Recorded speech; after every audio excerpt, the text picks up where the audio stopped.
Well, Jason, it took a little longer than most would have wanted, but JB Bickerstaff made the move a lot of us have been calling for all series now, which was to play Marcus Morris over Georges Niang, partially without Jarrett Allen. They had to go a little bigger. But Marcus Morris, 12 points, 4-9 from the floor, 2 threes, a clutch one in the fourth quarter that tied the game back up at 90. He provided some toughness, some rebounding. Jason, what was your impression of Marcus Morris's true playoff debut for the Cavs last night? Really impressive. And what makes it interesting, if you look at like 30,000 foot view, a lot of times these buyout guys aren't really contributors. Like they don't really, they're not very impactful in the playoffs. We saw it last year with Danny Green. You know, the Cavs picked him up on the buyout market. And I kept saying, you got to try and play him. You got to try and play him just because he can make a shot. Well, Danny had one good leg. He was dragging one leg up and down the floor, and he just couldn't help them last year. Darren Williams back in the championship window. Darren Williams was a buyout guy. Big name. Bring him in. Think, all right, he can really add something. Wasn't really an impactful veteran like you would think his name to be. And, you know, Marcus is a guy who JB liked. He said he's known him since he was a kid, and they pursued him on the buyout market. I think they liked him at the trade deadline, but didn't know where he would really crack the rotation and didn't really have a ton of assets to give up. So they sort of played that hand well and waited him out. And then, you know, when he was released, they went and picked him up and brought him in for situations just like this, really. And you never know for sure how much a guy's really going to help you or not. And we said before the series, you know, there's going to be a moment where Tristan Thompson and or Marcus Morris could help them, even if it's just a 3 or 4 minute stretch. Somewhere along the line, these guys are going to help. And then sure enough, last night, Jarrett Allen goes down and Tristan has to step in that spot, and they make the lineup switch. Georges Niang, God love him, he can't hit a bull's ass with a cup of rice right now. So you have to sit him down and try someone else there. And Morris came in and delivered. He's another one of these playoff tested guys. He's not afraid of the moment. I remember the Detroit series when he was in 2016, the year the Cavs won the championship. He was on the Pistons in the first round. And I remember one play where he basically tried to separate Kevin Love's head and sternum from the rest of his body. And that's just who he's just a physical presence. And JB was saying last night, he'll talk, but he'll back up that talk too. Yeah. And he and Tristan got into it in the 2018 playoffs, the Cavs-Celtics series in 2018. And those two loved to bark, and they were barking at each other. Now here they are as teammates. So it's been a great pickup. It's been another one of those guys on the margins. You're not really sure what's left, if he can really help or not. He can help this team, and he showed it last night. Sometimes it's crazy how you get to point C. And I'm going to call Marcus Morris playing last night point C. Because to get to point C, point A is Dean Wade getting hurt. Marcus Morris does not see the court if Dean Wade's healthy. Yeah. Point B is Georges Niang, to what you said, and God bless his soul because I really like George, not being able to hit a shot. So Marcus needs Dean to get hurt and Georges Niang to have his worst playoff series of his career and not just be close, but like significantly worse than what you thought was his worst possible playoff series for Marcus Morris to get a chance. Marcus Morris is a guy, Jason, who on any given night can give you what the Cavs got last night. 12 points, timely shooting, toughness, defense. I'm also terrified that if he has to play in Game 6, he could shoot the Cavs out of Game 6.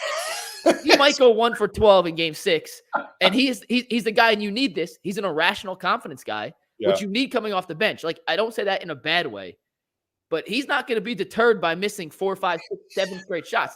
He's still going to step up and shoot it. So that does give me a little bit of hesitation to how much of a consistent role he'll play in the Cavs rotation moving forward, but he certainly deserves and has earned the right to play the first minutes in that stretch 4, first big off the bench spot over Georges Niang. Yeah. Last night, 2 things about what Marcus Morris did that really stood out to me.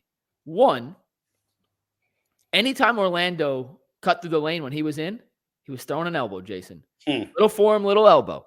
And I tried to explain this on the show today, and I'm not quite sure Bull understood what I was saying, but if you drive to the lane and you take 7, 8, 9, 10 elbows from Marcus Morris, trust me, yes, you're going to think twice about doing it the 11th, 12th time. And by the end of the game, and Marcus Morris, in no world did I ever fathom Marcus Morris and the Cavs closing 5. We had how many discussions during the season?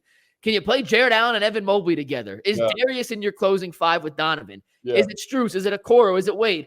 Well, none of us ever freaking said Marcus Morris. And guess who was in the closing five for the Cavs in the most significant stretch of their entire season? It was buyout man Marcus Morris. He had the clutch box out on the Evan Mobley block, which we'll show in a sec. He makes 2 threes in the fourth quarter, 1 to tie the game, 1 to cut the lead back to 2. He's physical, he communicates on defense, and he gives the Cavs the best of both worlds. He's not the defender nor the rebounder that Jared Allen is or Evan Mobley. Offensively, the other two are probably better than him, but they can't shoot like him. So when you play Morris and either of the bigs, last night it was Evan Mobley, you still get a bit of that spacing. And Jason, an interesting stat. In the 17 minutes last night that Marcus Morris and Evan Mobley shared the floor, Marcus Morris played 26 minutes. 17 of those came alongside Evan Mobley. The Cavs had a 129 offensive rating. Wow. Make of that what you wish. Wow. It is one game. It is a 17-minute sample size. Yeah. The Cavs' offensive rating, a game in which they only scored 104 points, was 129 in the 17 minutes Evan Mobley and Marcus Morris shared the court. Well, it's significant because they couldn't even get to 100. Like for them to even break 100, and we'll get into a little bit of that probably here coming up in a minute of how they got there and just the floor spacing that Morris provides. But you have to run it back out there and try it again. And you're right. He could be 2 of 12 in game 6, and you could be coming back here for a game 7. But he certainly earned the opportunity to go out there and do it again. I want to show you guys one play from last night. This came in the first quarter. And Marcus Morris is in the game here. I don't think the Cavs can run this play and or execute this play as well as they did if you don't have Morris, who you can see standing to the right of Darius Garland here, because of the spacing he provides. I'm going to let this run through, then I'll talk about why I like this play so much. But this is it's not out of a timeout. This is just a set they had. It's a great pass from Mobley, and that was part of Darius Garland's 17-point first quarter. But they get the switch. There's the screen. Marcus Morris is a shooting threat, so you can't leave him. You get another switch here.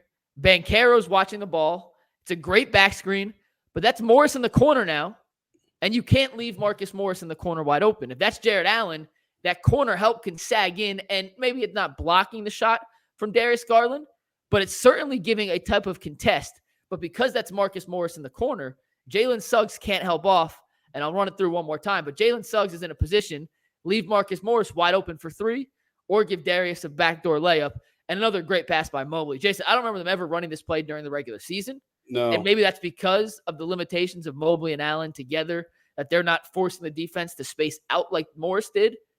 But I love this set from JB last night, and it worked to perfection. And it doesn't work. I mean, Mobley's on the floor, but it doesn't work if Mobley and Allen are both on the floor. That play probably doesn't work. There's just not the spacing for it. So yeah. And if I thought it was a nice little wrinkle and another testament to what some things work with certain situations, and why things don't work in others. And this is why we keep going back to the 1 and 4 out conversation that we were having and that's why, I think they have to take a hard look, unless they go on some massive heater. You have to take a hard look at Darius and Donovan in the backcourt. You got to look at Jared and Evan in the front court, because that one is even more telling to me that, guys, it's just not going to work because of that play and not just that play. There are hundreds of examples of when it's 1 in and 4 out of the things you can do like that you just can't do when they're on the floor together. And Evan's 3-point shot is coming along. It's not where we thought it would be. He's had moments in this playoff series, particularly early in game 1. Hasn't really had any since then. I still haven't given up on him being a 3-point shooter. I still think he could get there for sure, but we can't worry about later. You got to worry about it's May 1st and you're fighting for your life in the first round. And if Jarrett, we'll wait and see if he can play in game 6 or not. But the 1 in and 4 out is the way to go as much as you can. I just don't know how much they can actually get there in the series when Jarrett's healthy and on the floor. And Jason, I saved this point just for this show. I did not mention what I'm about to say on UCSS today. I did not mention it on the Bleacher Report stream. I did not mention it on the post-game stream last night because I needed one nugget to save to make anyone who tunes into this worth it, to not hear me repeat myself for the 4th time. Darius Garland had 17 points in the first quarter. Is it any coincidence that he was at his most aggressive when the floor was spaced to the max it had been in this entire series?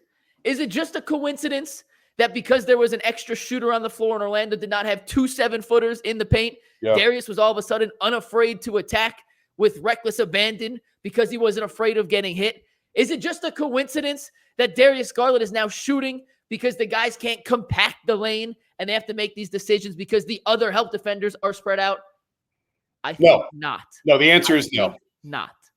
So it all comes together. And one last thing, and only because I cut this, Jason, and I want to give Marcus Morris one last shout out because he deserves it. The Mobley block was terrific last night. But the underrated part of the block is the box out from Marcus Morris, who's boxing out Wendell Carter Jr. here. Yeah. How often have we seen that turn into an offensive rebound, put back, tie game? Marcus Morris puts an ass right into Wendell Carter Jr.'s hip. Great box out, and that seals the game for the Cavs. So shout out to Marcus Morris. Everything you could have asked for last night from him, he delivered, and the Cavs are going to need that again come game 6 or game 7, however long this goes. But that was a hell of a performance off the bench from a guy that I don't think the Cavs truly expected to be part of their rotation at any point this series. Certainly not to this extent that it looks like he's about to be. I thought he could help them in small spurts. They're going to need more than a small spurt.